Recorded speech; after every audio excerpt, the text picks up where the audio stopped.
কষ্ট করে পরীক্ষার জন্য প্রিপারেশন নিলেন আপনি কয়েক মাস, কিন্তু ফলাফল যখন ভালো হয় তখন একটা আনন্দ আছে না নাই?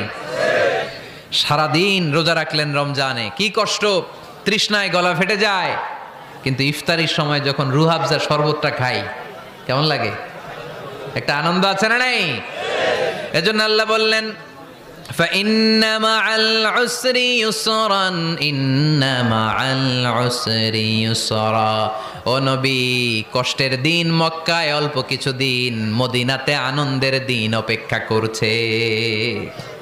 আমাদের জীবনে যদি দুঃখ কষ্ট আসে আমরা ধৈর্য ধরবো, তাওয়াক্কুল করবো একজনের উপর, তিনি কে? কারণ আমরা বিশ্বাস করি কষ্টের দিন এটা চিরকালের জন্য নয়, সামনে আনন্দের দিন আমাদের জন্য সেট করে রেখেছে কে?